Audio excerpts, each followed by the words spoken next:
जैसे कि आप सभी जानते हैं कि आज नाग पंचमी है और आज नाग देवता की पूजा हो गई। एक कथा है जो बहुत प्रचलित है।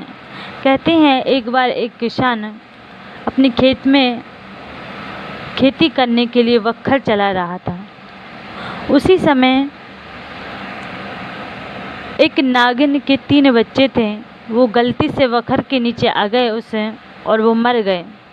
नागिन को बहुत क्रोध आया और उसने जाकर उस खेती करने वाले को, उसकी पत्नी को और दोनों बच्चों को काट लिया। वो चारों मर गए। उसकी पुत्री बस बची थी। दूसरे दिन वो नागिन काटने के लिए गई तो उस समय उस पुत्री ने उसके सामने, नागिन के सामने दूध रख दिया। उसने दूध पिया, उसका सम्मान किया और उसे प्रणाम किया नागिन को। नागिन का हृदय पिघल गया और वो सोचने लगी कि देखो, मैंने इसके परिवार को मार दिया, फिर भी ये विनम्र होकर मुझे प्रणाम कर रही है, और मेरे परिवार को, जब मेरे बच्चों को मारा तो मैं कितनी क्रोध में आ गई। ये मनुष्य है और मैं नागिन हूँ, ये स्पष्ट हो जाता है। नागिन ने उसकी विनम्रता देखकर प्रसन्न हो गई और उसे माफ़ कर दिया और उसके माता पिता भाइयों को जीवित कर दिया और वापस नागिन चली गई। तो इस प्रकार से एक कथा ये भी आती है, इसलिए नागों की पूजा की जाती है। दूसरा कारण, एक बार नागलोक में आग लग गई थी, जिससे त्राही त्राही करने लगे नाग देवता, भगवान को प्रार्थना करने लगे, हे प्रभु हमारी रक्षा करो, हमें बचाओ। तब उस समय भगवान की कहने पर सभी ने नागों पर दूध चढ़ाया था, जिससे उनकी आग बुझ गई और उनकी जलन भी मिट गई। तभी से नाग पंचमी मनाई जाती है और नाग देवताओं को दूध चढ़ाया जाता है, जिससे नाग देवता प्रसन्न होते हैं।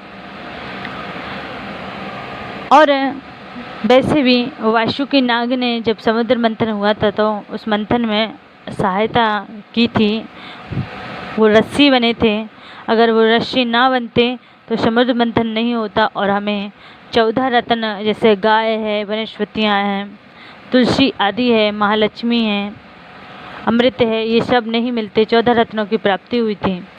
वासुकी नाग वैसे भी भोलेनाथ के गले में पड़े रहते हैं। भोलेनाथ सदैव अपने पास रखते, कभी अपने से दूर नहीं करते, बड़ा प्रेम करते हैं और उनके प्रिय पार्षद हैं।